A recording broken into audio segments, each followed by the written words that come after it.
타작기계로라는 제목으로 여러분과 좀 말씀을 나누려고 합니다. 요즘 우리가 새벽에 또 수요 예배에 여러분과 출애굽기 말씀을 계속 나누고 있는데요. 요즘 출애굽기 말씀을 묵상하면서 제가 계속 고민하고 묵상하게 되는 주제가 믿음입니다. 믿음에 대한 부분인데, 오늘 저는 함께 봉독한 이 이사야서의 말씀을 통해서 우리 믿음에 대해 좀 묵상하고 함께 기도의 자리로 나아가길 원하는데요. 먼저 우리가 현재 출애굽기 6장 전반부까지 좀 묵상을 했는데, 그 내용을 조금 간단하게 좀 정리를, 왜 믿음에 대해서 고민하게 됐는지를 여러분과 좀 나누려고 합니다. 특별히 창세기 15장에 나오는 이스라엘의 조상 아브라함과 언약하신 대로 하나님은 출애굽의 대역사를 진행하시기 위해서 하나님이 큰 그림과 함께 그 역사를 이끌어갈 한 사람, 누구를 준비하십니까?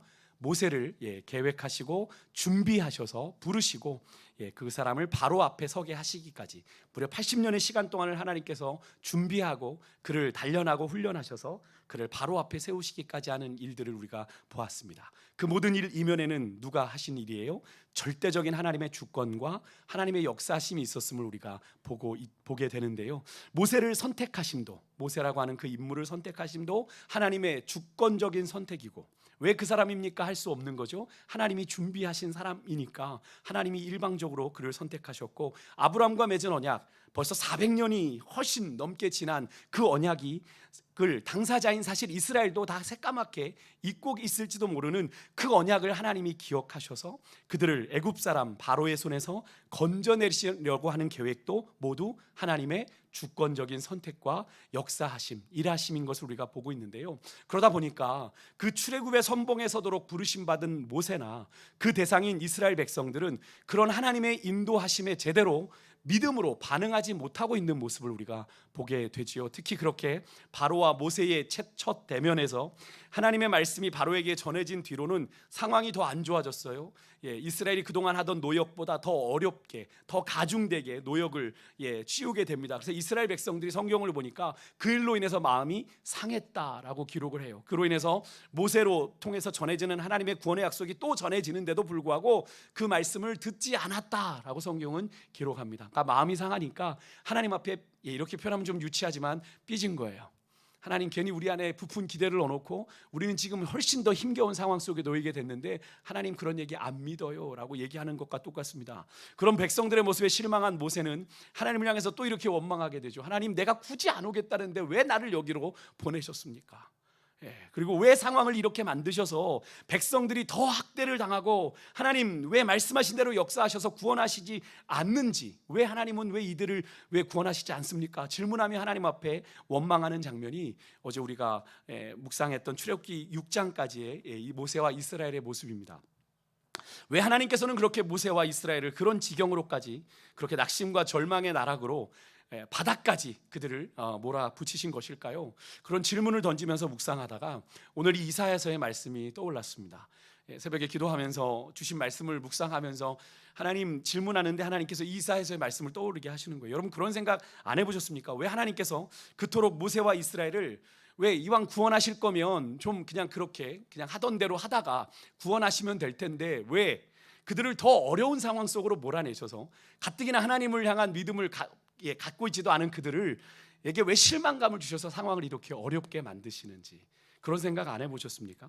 근데 여기서 우리가 한 가지 짚고 넘어가야 될 것은, 하나님께서 이런 상황을, 바로가 이렇게 완고하게 그들에게 반응할 것을 모세를 통해 이미 말씀하셨고, 그것을 알고 있는 것이 바로 모세와 이스라엘 백성들이죠. 그러니까 그렇게 할 줄 알았어요. 그죠? 결국 이 말은 무슨 뜻입니까? 우리가 정확한 시간은 모르지만 이런 혹독하게 바로의 완악함을 경험하는 시간이 모세와 이스라엘에게는 하나님의 뜻 안에 정해져 있다는 거죠. 그것이 뭐 40년이다 몇 년이다 뭐 이렇게 정해져 있는 게 아니라, 그죠? 그것이 정해져 있고 하나님의 계획 속에 있고, 반드시 그때가 되면 하나님께서 이 혹독한 시간이 지나가고 하나님의 구원을 보게 될 날이 올 거다라고 말씀을 하고 계시는 거죠. 문제는 우리가 그때를 알 수 없기에 답답한 거죠. 어쨌든 이런 하나님의 때가 있음을 전제로 모세와 이스라엘이 지금 마주하고 있는 이 어렵고 힘겨운 현실이 그냥 우연히 이들에게 만나는 상황은 아니라는 그런 생각을 하게 됐는데요. 분명히 이 상황 속에도 우리가 다 알지 못하지만 하나님의 뜻이 있는 거죠. 무슨 뜻이겠습니까? 저는 이런 상황 속에서 모세가 계속적으로 하나님 앞에 한탄하듯이 고백했던 그의 고백 속에서 저는 좀 실마리를 찾았는데요. 모세가 계속 하나님의 부르심을 거절하면서 하나님 앞에 핑계했던 말 중에 뭐가 있냐면, 하나님, 나는 입이 뻣뻣하고 혀가 둔한 자입니다 라고 얘기하는 것이 있습니다. 그리고 하나님을 결정적으로, 하나님이 야 그래도 내가 너 불렀으니까 이렇게 가자 이렇게 얘기하시다가 하나님이 결정적으로 열이 확 받으신 한마디가 있죠. 모세가 뭐라고 그랬어요? 주님, 보낼 만한 자를 보내십시오. 난 그런 자가 아닙니다 라고 얘기했던 그 한마디에 하나님이 화나셨지만 하나님이 혼내시지 않죠. 그죠? 그냥 하나님이 화나셨지만 참으시고, 그 모세를 계속 설득하셔서 내가 너에게 말 잘하는 아론 붙여줄게, 바로에게 가라 라고 말씀하셔서 결국엔 모세가 순종을 하게 되지만, 물론 이 두 고백의 표면적인 의미는 하나님을 향한 불신앙이에요. 모세를, 자기를 이렇게 부르셨다면 하나님께서 그렇게 감당하실 능력을 주실 것을 믿어야 되는데, 모세는 하나님을 믿지 못하고 있는 겁니다. 철저하게 자기 수준에서만 하나님의 부르심을 이해하고 있는 거죠. 내가 힘으론, 내 수준으로는 하나님 감당할 수 없습니다 라고 반응하고 있는 건데, 저는 이 모세의 두 고백을 통해서 그들이 처한 고난과 상황에 담긴 하나님의 뜻을 좀 발견해 볼 수 있었는데요. 하나님께서는 모세와 이스라엘이 절대로 자신의 힘으로는 이 구원의 역사를 이룰 수 없다라고 하는 자신의 한계를 인식하고 철저하게 하나님만을 신뢰하게 하시고자 그렇게 모세와 이스라엘에게 더 힘든, 더 짠내나는 그 고난의 시간을 허락하셨던 것이 아닐까 하는 그런 생각을 해보게 되는 거죠. 더 나아가 하나님의 뜻을 철저하게 신뢰하면서 하나님의 인도하심 앞에 철저하게 이스라엘과 모세가 복종하게 하시려고, 어떤 상황 속에서 하나님을 향한 시선을 놓치지 않고 하나님만을 신뢰하게 하시려고 그들을 바닥까지 내리시는 거죠. 아, 우리의 힘으로는 아무것도 할 수 있는 게 없구나, 주님만 의지해야 하는 거구나 라는 것을 깨닫게 하시려고 하나님께서 이스라엘 백성들을 조금 더 어려운 상황 속에 몰아넣으시면, 너희들 이래도 나를 신뢰할 수 있어? 여러분, 제가 일전에 한번 말씀드린 이야기인 것 같은데, 여러분, 집을 지키는 강아지들을 강아지라고 하면 안 될 것 같아요. 큰 개니까 그죠? 큰 개들을 훈련할 때 처음에 그 훈련하는 사람이 그 개에게 아주 맛있는 고기 한 덩어리를 이렇게 던져준다고 합니다. 그러면 개가 그것을 보고 침을 흘리다가 달려들면 어떻게, 요즘은 좀 위험한 얘기지만 훈련사가 그 개를 막 때려서 그 고기를 뱉어내게 한다고 합니다. 그래서 고기를 빼앗는데요, 이런 훈련을 반복하다 보면 개는 더 이상 이 조련사가 그 고기를 던져줘도 반응하지 않고 계속 그 조련사의 눈을 바라보게 된다고 합니다. 그리고 그제서야 주인이 개에게 고기를 준다고 하는데요, 그래서 그 개는 내가 아무 고기나 덥석덥석 먹으면 안 되고, 주인이 주는 것만 내가 먹을 수 있는 거구나 라는 것을 습득하게 되는데요, 그렇게 훈련이 된 개는 나중에 집에 도둑이 들어와서 개의 시선을 돌리기 위해서 이렇게 개가 좋아하는 이렇게 고기에다가 수면제를 타든 약을 묻히든 이렇게 던질 수 있는 그 고기를 던지지 않습니까? 도둑들이 그것에 전혀 반응하지 않고 집을 잘 지키는 개가 된다고 합니다.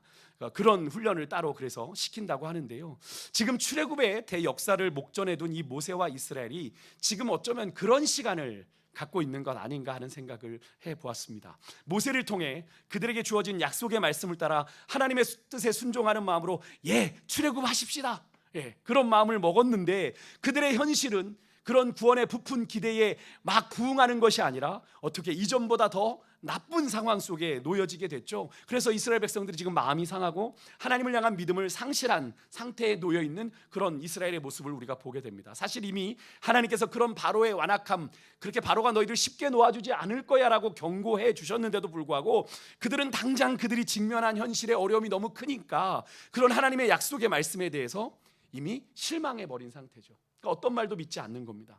주인 대신 하나님만 바라봐야 하는데 자꾸 어디에 시선이 뺏기는 거예요? 고기의 시선을 빼앗기고 있는 겁니다. 다시 말해서 당장 그들이 현실적으로 직면하고 있는 눈앞의 고통스러운 상황에 자꾸 좌우지되는 겁니다. 하나님은 그런 이스라엘로 하여금 더욱 철저하게 하나님만 바라보고 하나님의 뜻에 집중하게 하시려고 그런 좀 어려운 상황을 허락하시는 거예요. 그들의 힘으로는 도저히 감당할 수 없는, 그래서 하나님 앞에 항복하고 하나님 살려주세요라고 할 수밖에 없는 그 상황을 허락하신 거죠. 여러분, 그렇습니다. 어떤 상황 속에서도 우리의 시선이 우리 주님께로만 향해야 하는 줄 믿습니다. 내 자신의 연약함이, 내가 처한 환경과 상황의 불리함이요, 자꾸 우리의 시선을 빼앗아요. 그죠? 그런 상황에 놓이게 되면 왜 내 형편은 이 모양이지? 왜 내 상황은 이러지? 그것 때라 막 내 감정도 요동칠 때 막 거기에 휘둘리는 내 모습을 보지 않습니까? 그로 인해 우리의 마음이 막 짓눌리죠. 막 위축돼요. 그죠? 막 스트레스를 받습니다. 우리에게 주신 그 하나님의 약속을 그럼에도 불구하고 그때 붙드는 것, 여러분 그것이 참된 믿음이에요. 그것이 참된 믿음이에요. 여러분 그런데 참 이게 쉽지 않죠. 인간인지라 당장 눈에 보이는 것에 마음으로 느껴지는 것에 영향을 받게 되죠. 그래서 하와가 선악과를 사단에게 뱀에게 이야기를 듣고 딱 선악과를 봤을 때 첫 번째 느낌이 뭐였어요? 보암직이었어요. 그죠? 그 보암직이라는 그 고백 속에 인간이 보는 것에 참 많은 영향을 받는다라는 걸 간접적으로 우리에게 말씀해 주시는 거죠. 들었는데 사단의 이야기 듣고 딱 보니까 정말 그런 것처럼 보이는 거죠. 그나마 그것이라도, 그런 상황이라도 호전될 김이라도 보이면 괜찮은데 상황이 어떻게 해요? 막 믿음으로 버티려고 하는데 상황이 더 어려워져. 더 막 그냥 숨통을 조여오는 것 같아요. 그런 경우에는 그런 가운데 믿음으로 반응하는 것이 솔직히 쉽지 않습니다. 쉽지 않아요. 하나님 뭡니까? 하나님 왜 그러세요? 나 충분히 힘들어요, 하나님. 근데 하나님께서 더 나의 숨통을 조여오시는 것 같을 때가 느껴질 때는 참 믿음으로 반응하는 것이 쉽지 않습니다. 그런 연약함과 믿음의 한계 가운데 치열하게 살아가고 있는 우리들에게 다시 믿음의 소망을 주시는 본문이 오늘 바로 이 이사야서의 본문이에요. 우리가 익히 잘 알고 있는 성경 구절이 들어있기도 하죠. 이사야 41장 10절, 우리가 암송하기도 하는 말씀인데, 오늘 이 하나님의 소망의 말씀을 들은 이스라엘 형편이 여러분 어떤지 아십니까? 오늘 읽은 이런 말씀의 그런 기대감, 그런 구원을 기대할 만한 상황이에요? 아닙니다. 지금 현재 이스라엘의 형편은 바벨론에서 포로 생활을 하며 영육간에 연약해질 대로 연약해지고 가난해져 있는 상태로, 오늘 본문을 읽으면서도 느끼셨겠지만 그들에게는 소망이라고는 전혀 찾아볼 수 없는, 그저 사방으로는 두려움만 남아있는 그런 상황입니다. 그래서 계속적으로 하나님께서 이스라엘 백성들을 향해서 당부하시는 말씀이 뭐예요? 두려워 말라, 두려워 말라. 그죠? 계속 그렇게 거듭하고 말씀하시는 게 지금 이스라엘 백성들 안에 가득 차 있는 두려움을 하나님은 보신 거예요. 또 11절 12절에 보세요. 그들에게 노하고 그들과 다투고 그들과 싸우고 그들을 치는 자들이 그들에게 있다. 얼마나 지금 이스라엘 백성들은 사방이 지금 적들로 우글거리는 상황인 걸 보게 되죠.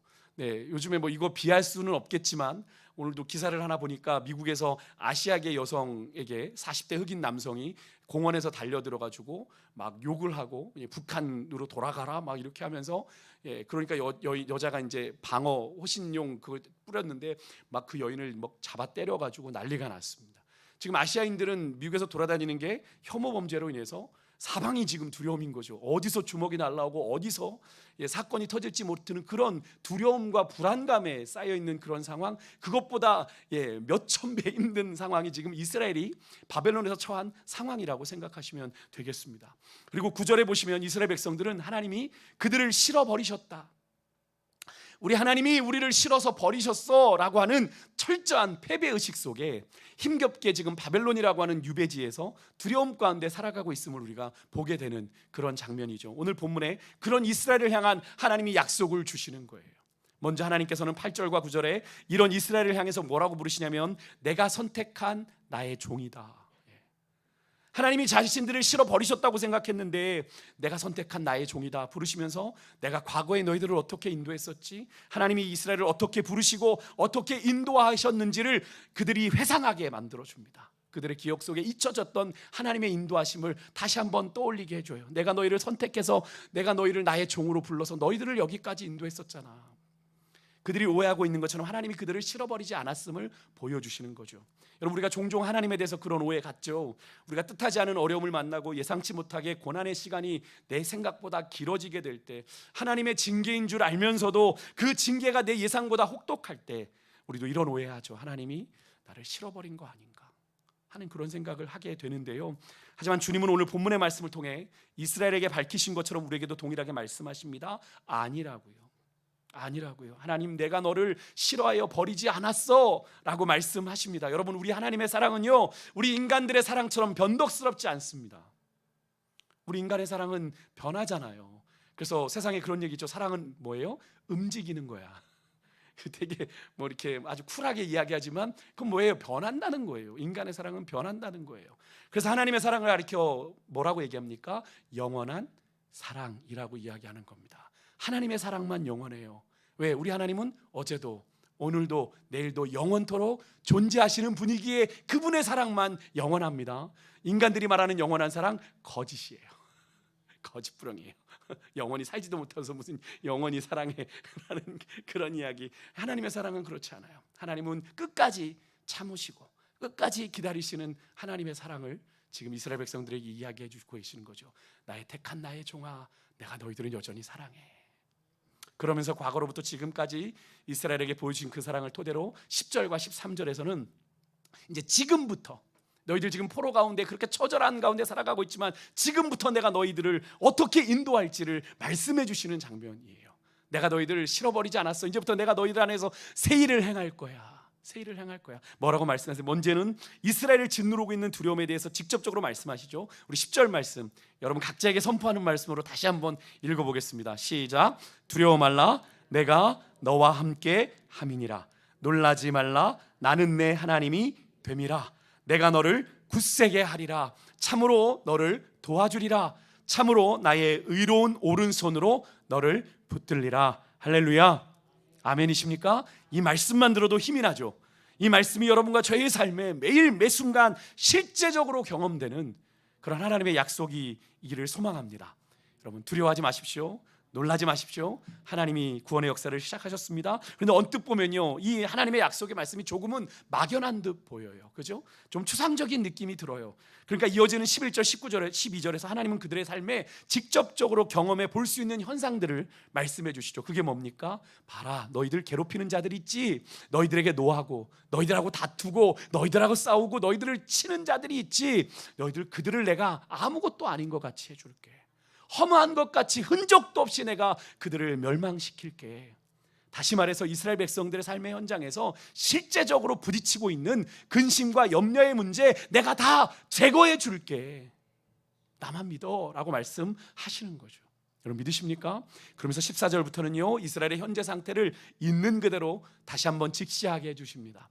그들이 어떤 상황에 있는지 한 단어가 유독 우리의 눈에 들어오죠. 뭐라고 하나님이 이스라엘을 부르세요? 버러지 같은 야곱아. 언뜻 들으면 욕 같아요. 그죠? 가끔 그렇게 욕하잖아요. 이 버러지 놈아.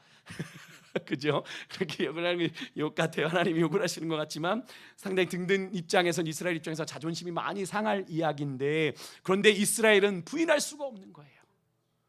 하나님이 나를 버러지 같다고 부르는데 부인할 수가 없어요.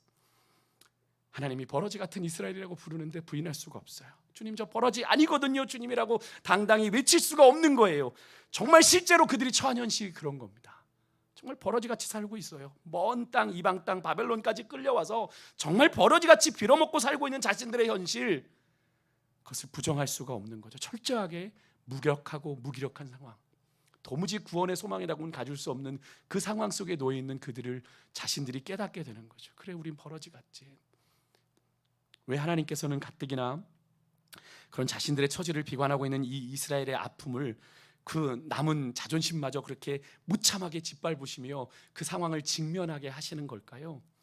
여러분 아프고 자존심 상하더라도 여러분 자신의 죄인된 한계와 처지를 분명하게 인식하게 될 때, 내가 그런 존재임을 깨닫게 될 때 여러분 정말 하나님의 구원을 향한 하나님의 전적인 구원의 은혜를 우리가 갈망하게 돼요. 내가 할 수 없으니까. 주님이 날 떠나가시면 내 생명이 헛됩니다. 주님 나 외면하지 마세요. 그런 간절함이 우리 안에 생겨요. 내가 할 수 있다고 생각하면 뭐 간두세요 하나님, 내가 노력해보지 뭐. 이렇게 생각하는 게 우리 인간이에요. 그래서 하나님께서 이스라엘 백성들한테 그렇게 부정할 수 없는 비참한 그들의 현실을 그들에게 직면하게 하신 거예요. 너 지금 너희들 버러지 같은 존재들이야. 다시 말해서 자신들에게 어떤 희망도 기대도 발견할 수 없을 때 여러분 하나님만을 철저하게 구하고 바라보게 되잖아요. 아무런 소망이 없을 때, 아무런 기대가 없을 때 우리가 어디 가요? 주님 앞에 바짝 엎드려 주님 살려달라고 엎드리잖아요. 내가 할 힘이 있으면 하나님 앞에 절대 그렇게 안 합니다. 여러분 복음서 보십시오. 예수님을 통해서 이 병을 치료받았던 사람들 중에 많은 이들이 어떻게 예수님을 불렀어요? 예수님을 아주 간절하게 불렀던 자들이 예수님의 기적을 경험했습니다. 그죠? 주변에서 제자들이 조용히 하라고 꾸짖어도, 옆에 주변 사람들이 시끄럽다고 꾸짖어도 어떻게 해요? 호산나 다윗의 자손 예수여 우리를 불쌍히 여겨주십시오 라고 간절히 외치는 그 외침을 주님이 외면하지 않으셨던 것을 우리가 보게 되지 않습니까? 여러분 그렇습니다. 내가 거룩하신 하나님 앞에서 어쩔 수 없는 죄인이라고 하는 이 사실을 우리가 아니라고, 아닌 척해도 우리가 죄인인 거 맞잖아요. 왜 목사님 자꾸 죄인이라고 하면서 우리 안에 길티, 왜 자꾸 죄책감만 심어줍니까? 아니, 그게 우리의 현실이잖아요. 그걸 피하면 우리가 아닌 것이 됩니까? 아니에요. 우리가 그것을 깨달을 때 하나님 앞에서 더욱 겸손하게 은혜를 구하게 됩니다. 그게 우리의 현실이에요. 여러분, 내가 죄인됨을 깨닫는 것이 하나님의 일하심을 경험하는 첫 걸음이에요. 내 주제를 아는 것. 그렇게 자기 스스로 자기 하나도 지킬 수 없을 정도로 비천해질 대로 비천해진 이스라엘을 향해 하나님은 그들의 마음에 가득한 두려움을 보시고 말씀하세요. 내가 너희를 도울 거니까 이제부터는 걱정하지 마. 벌어지는 뭐예요? 밟으면 꿈틀나지도 못하고 밟으면 그냥 밟혀 죽어야 되는, 그러니 뭐 사방이 두려움이죠. 사방이 두려움. 그것을 주님이 아시고 내가 널 도울 거야. 두려워하지 마.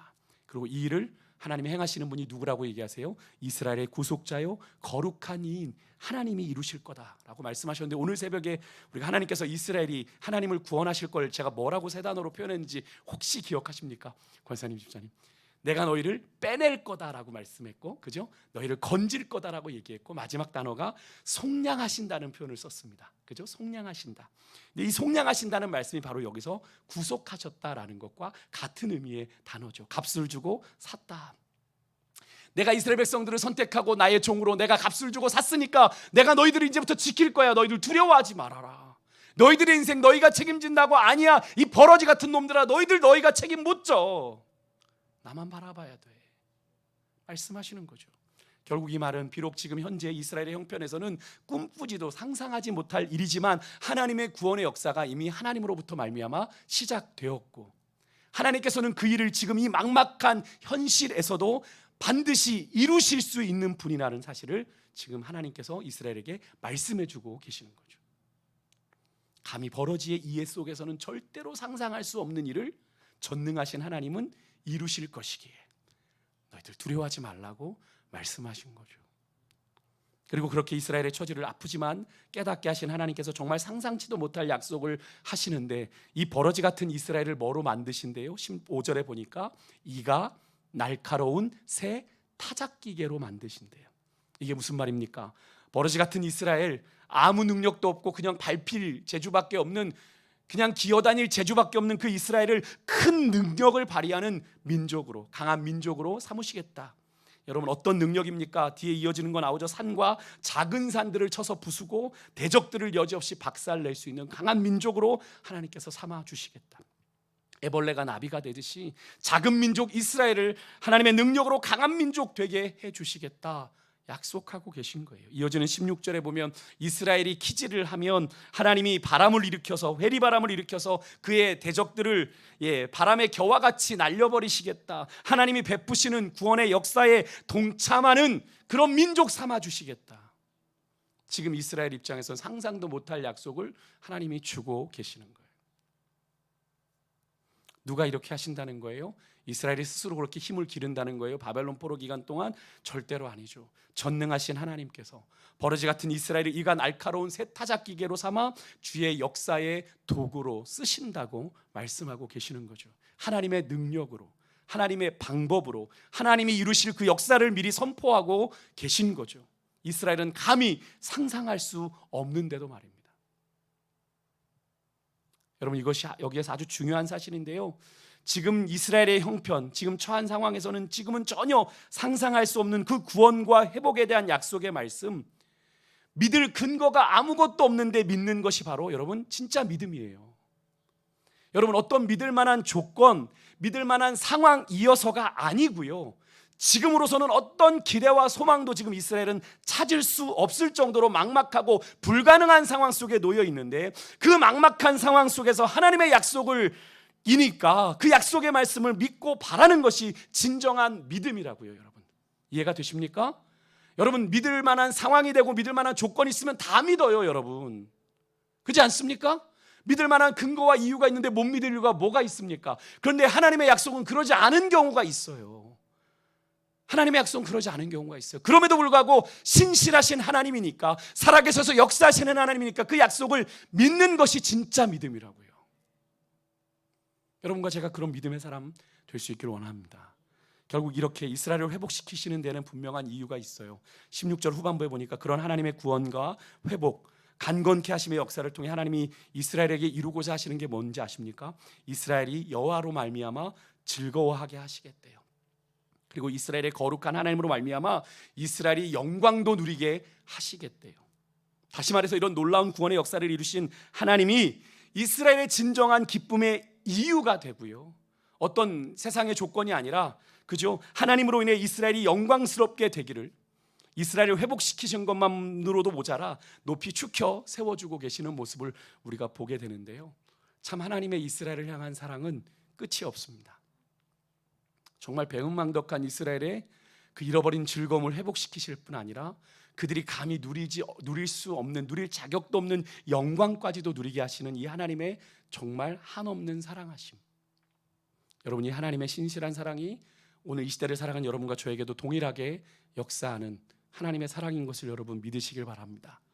여러분, 혹시 지금 여러분 가운데 혹시 어려움 가운데 계신데, 고난 중에 계신데 도무지 답이 보이지 않는 분 계십니까? 분명 하나님의 뜻이 있으면 알겠는데 현실적으로 부딪혀 오는 상황들로 인해서 하나님의 약속이 신뢰되기보다는 자꾸 낙심하고 절망하게 되십니까? 여러분, 그것이 바로 우리를 향한 하나님의 일하심이 시작되었다라고 하는 증거입니다. 여러분, 기대하십시오. 오늘 우리가 본문에서 이스라엘 백성들이 오해했던 것처럼 하나님이 우리를 실어버린 것 아닌가 하는 생각을 가질 수 있는 충분한 상황이지만 여러분, 그렇지 않아요. 하나님은 이미 그분의 구원의 역사를 시작하셨고요, 우리로 그 구원의 역사를 온전히 기대하고 갈망하게 하시기 위해서 우리를 더욱 철저하게 낮추고 계심을 여러분 믿으시길 바랍니다. 정말 주님이 하셨습니다, 정말 이것은 주님이 하셨습니다라고 우리가 인정할 수밖에 없는, 고백하게 하시는 하나님의 시간이 될 것을 여러분 믿으시길 바라요. 이런 때일수록 우리는 더욱 주님의 약속의 말씀을 붙잡아야 됩니다. 이런 우리가 처한 환경과 상황이 우리의 감정과 기분이 하나님을 향한 우리의 시선에 그 초점을 흔들리게 하고 불안하게 한다고 해도 우리는 지금까지 당신의 약속에 한치의 오차도 없이 신실하셨던 이 하나님의 약속을 붙잡을 때 여러분, 우리가 삽니다. 우리가 살 수 있어요. 그게 사는 길이에요. 지금 내 모습이 아무것도 할 수 없는 버러지 같아도 괜찮습니다. 하나님, 내가 버러지 같은 존재예요. 하나님이 하지만 원하시면 그런 버러지 같은 우리를 오늘 이스라엘에게 행하셨던 것처럼 이가 날카로운 새 타작기계로 얼마든지 만드실 수 있음을 여러분 믿으시길 바랍니다.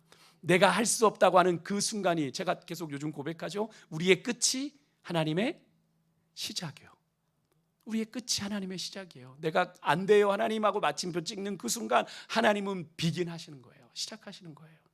사랑하는 성도 여러분, 우리 하나님은 어제도 오늘도 내일도 살아계시는 영원하신 하나님, 그리고 오늘도 지금 이 자리에 우리 가운데 역사하고 계심을 믿으시길 바랍니다. 그 하나님이 오늘 이 밤 우리를 만지시고 새롭게 하실 것을 기대하며 우리 같이 기도의 자리로 나아가겠습니다. 우리 함께 일어나 걸어라 찬양하며 주 앞에 나아가겠습니다.